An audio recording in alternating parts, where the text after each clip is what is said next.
सलाम है ऐसी सास को। राघव और ईशा दोनों की मुलाकात कॉलेज में हुई थी और ये मुलाकात प्यार में बदल गई और पिछले 2 साल से दोनों एक साथ हैं। ईशा एक अमीर बाप की इकलौती बेटी थी और राघव मिडिल क्लास फैमिली से था। ईशा ने अपने पापा मनोज जी को राघव के बारे में बताया था। राघव मिडिल क्लास फैमिली से था, इस वजह से मनोज जी इस रिश्ते के खिलाफ थे। मनोज जी ने अपनी इकलौती बेटी के लिए बहुत कुछ सोच रखा था। मनोज जी ईशा से कहते हैं कि तुम पहले अपनी पढ़ाई पर ध्यान दो और राघव को भी अच्छे से पढ़ लिख कर अपना करियर बनाने दो। और वैसे भी अभी तुम्हारी उम्र ही क्या है। मनोज जी चाहते थे कि एक बार ईशा की पढ़ाई पूरी हो जाए, उसके बाद वो अपने दोस्त के बेटे के साथ ईशा की शादी करवाएं। मनोज जी के दोस्त भी बहुत अच्छे परिवार से थे। राघव के माँ बाबा भी इस रिश्ते के खिलाफ थे, पर राघव ने उन्हें बहुत मनाया, तब जाकर वो लोग मान गए। एक दिन ईशा अपने घर में कहती है कि आज मेरे सहेली का जन्मदिन है और उसने मुझे बुलाया है। मुझे आने में थोड़ा लेट होगा। कॉलेज के बाद मैं उसके घर जा रही हूँ। ईशा अपनी सहेली के जन्मदिन का बहाना बनाकर राघव के साथ घूमने चली जाती है। ऑफिस से आते हुए मनोज जी की नजर उन दोनों पर जाती है। फिर मनोज जी उसे जबरदस्ती वहां से घर ले आते हैं। घर में आने के बाद वो उसे थप्पड़ मारते हैं और बहुत गुस्सा करते हैं। मनोज जी ने ईशा को जिंदगी में पहली बार थप्पड़ मारा था। इसी गुस्से में ईशा अपना घर छोड़कर राघव के घर आ जाती है। फिर राघव के माँ बाबा ने ईशा को बहुत समझाया कि तुम्हें इतनी छोटी बात पर अपना घर छोड़कर नहीं आना चाहिए था। आखिरकार पापा हैं वो तुम्हारे। गुस्से में उन्होंने तुम्हें थप्पड़ मार दिया तो क्या हुआ। अब तुम वापस अपने पापा के पास चली जाओ। मैं और राघव के बाबा तुम्हारे घर आएंगे तुम्हारे पापा से तुम्हारा हाथ मांगने। इस बात पर ईशा कहती है, नहीं आंटी, आप पापा के पास नहीं जाएंगी। वो नहीं मानेंगे। वो मेरी शादी एक अमीर घर में करना चाहते हैं। ईशा की बात ना मान के राघव के माँ बाबा मनोज जी से मिलने उनके घर आते हैं और कहते हैं कि बच्ची ना समझ है, गुस्से में घर छोड़कर चली गई, माफ कर दीजिए। हम यहाँ आपसे ईशा का हाथ अपने बेटे राघव के लिए मांगने आए हैं। मनोज जी ने उन्हें कह दिया कि हमारी कोई बेटी नहीं है, आप लोग यहाँ से चले जाइए, हमारी बेटी मर गई है। ईशा की माँ की अपने पति के आगे तो आवाज तक नहीं निकलती थी, इस वजह से वो कुछ कह नहीं पाई। राघव के बाबा ने मनोज जी को बहुत समझाने की कोशिश की, पर वो समझना ही नहीं चाहते थे। फिर थक हार कर राघव के माँ बाबा वापस घर आते हैं। कुछ दिन बाद अच्छा सा मुहूर्त निकालकर घर के 2-4 लोग मिलकर कि राघव और ईशा की शादी करवाते हैं। ईशा को अपनी बहू के रूप में स्वीकारते हैं। धीरे धीरे ईशा भी अपने ससुराल में घुल मिल रही थी।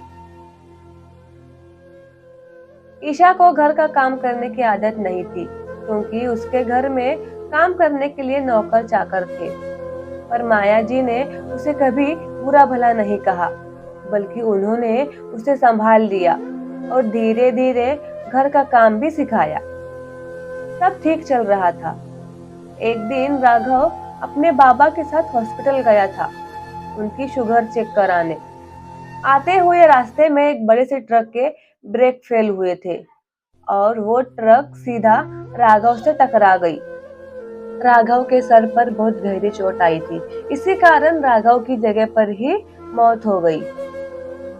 शादी को 6 महीने भी नहीं हुए थे कि ईशा को जिंदगी ने इतना बड़ा धोखा दे दिया। अपने जवान बेटे को अपने आंखों के सामने मरता देख राघव के बाबा को बहुत बड़ा सदमा लगा था।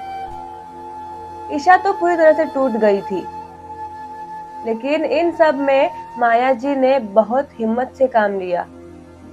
अपने जवान बेटे को अपने आंखों के सामने मरता देख राघव के बाबा को बहुत बड़ा सदमा लगा था।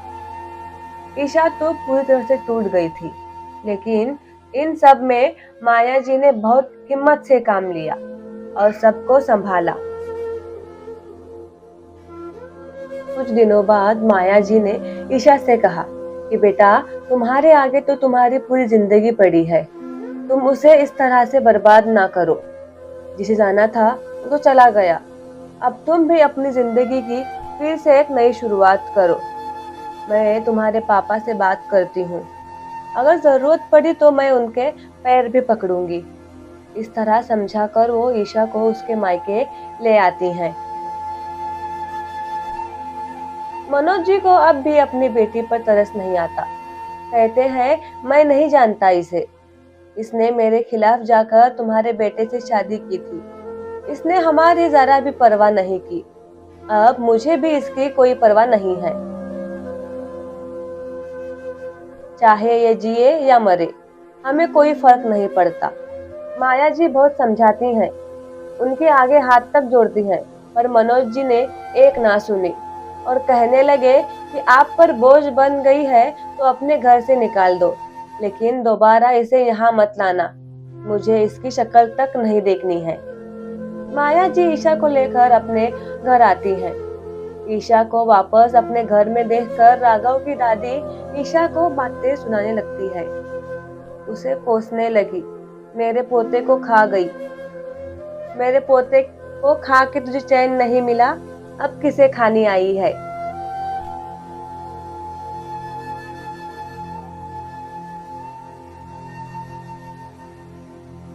न जाने वो कौन सा दिन था जब राघव तुझसे मिला था, मनहूस कहीं की। लेकिन माया जी ने कभी भी ईशा को दोष नहीं दिया, बल्कि वो तो ईशा का बहुत साथ देती थी। एक तरफ राघव के बाबा की तबीयत बहुत खराब रहने लगी। ये सब देखकर ईशा को अपने आप से नफरत हो गई और वो सोचने लगी कि कहीं ना कहीं इसकी जिम्मेदार वो खुद है। राघव भी चला गया मुझे छोड़कर, और अब बाबा को कुछ हुआ तो मैं खुद को कभी माफ नहीं करूंगी। मैं यहाँ नहीं रहूंगी तो कोई परेशानी नहीं होगी, इसलिए वो घर छोड़कर जाने का फैसला करती है। एक रात जब सब लोग सो रहे थे, तब वो दबे पांव घर से बाहर जा रही थी कि इतने में माया जी की आंख खुल गई और पूछा, कहाँ जा रही हो?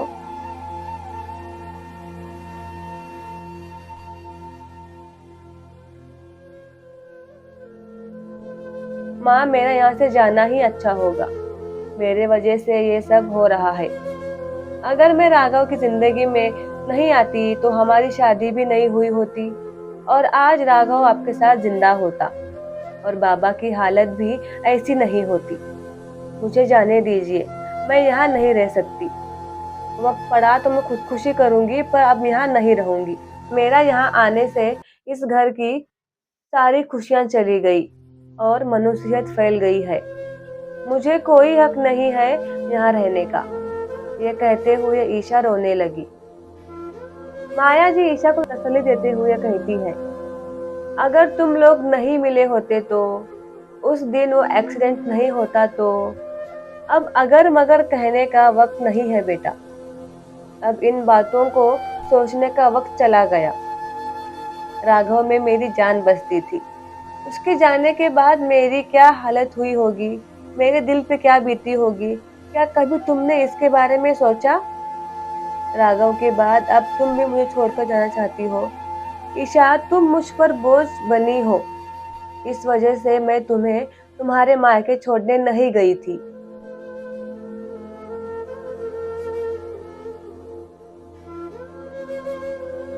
मैं तो ये सोचकर तुम्हें वहां लेकर गई थी कि तुम्हारी आगे तुम्हारी पूरी जिंदगी पड़ी है। हमारा करीबी इंसान जिसे हम बहुत चाहते हो, उसके जाने के बाद हम जीना छोड़ तो नहीं सकते। उसी के याद में हम अपनी पूरी जिंदगी खुद को दोषी मानते रहेंगे, ये तो गलत बात है ना बेटा। यहाँ से ज्यादा तुम वहाँ खुश रहोगी, क्योंकि यहाँ राघव की आदत तुम्हें तकलीफ देती, ऐसा मेरा मानना था। जाने दो, जो हुआ सो हुआ। अब तुम्हें सब भूल कर आगे बढ़ना है। अब तुम्हें अपने आगे की पढ़ाई पूरी करना है। अब तुम अपने आगे की पढ़ाई पूरी करना, मैं हूँ तुम्हारे साथ। तुम्हें किसी भी बात की फिक्र करने की जरूरत नहीं है कि लोग क्या सोचते हैं, घर वाले क्या कहेंगे।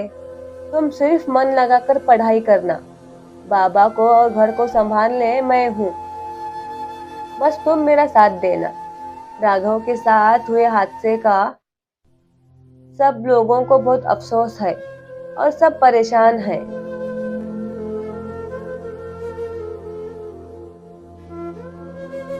इस वजह से सब लोग तुम्हें कुछ ना कुछ कहते रहेंगे, लेकिन तुम किसी की भी बातों का बुरा मत मानना, उनकी बातों को दिल पर मत लेना।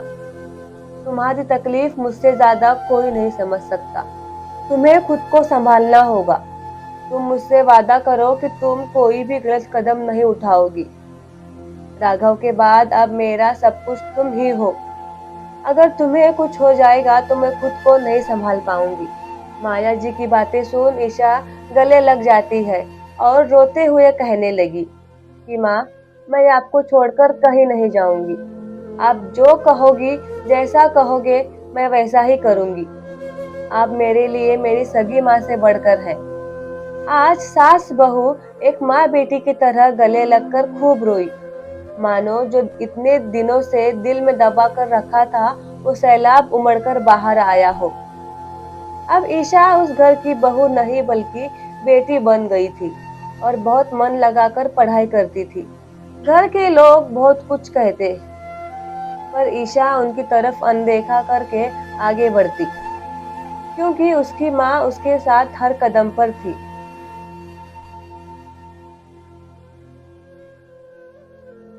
बस वो अपने माँ के लिए जीती और उनके बातों पर अमल करती। ऐसे ही 3 साल बीत गए और अब ईशा आईपीएस ऑफिसर बन गई थी। ये देखकर उसे ताने मारने वाले लोगों के मुंह बंद हो गए थे, मानो जैसे उनके चेहरे पर किसी ने जोरदार थप्पड़ मारा हो। माया जी का तो खुशी का ठिकाना नहीं रहा। वो तो पूरे मोहल्ले में मिठाइयां बांट रही थी। जब ईशा के मायके में ये बात पता चली तो मनोज जी के अलावा बाकी सब लोग ये सुन बहुत खुश हुए और उसे पूछने लगे, बातें करने लगे। कुछ दिन बाद फिर माया जी ने एक अच्छा सा लड़का देखकर अपनी बेटी की शादी करवाती है। शादी के बाद भी ईशा अपनी माँ को भूली नहीं थी। वो अब भी उनकी बहुत फिक्र करती थी, हर हफ्ते मिलने आती थी और जब भी वो बीमार होती तो ईशा अपना सब काम छोड़कर अपनी माँ की देखभाल करती। माया जी के आखिरी दिनों में तो वो उनके साथ ही थी, दिन रात उनका ख्याल रखती, उनकी खूब सेवा करती।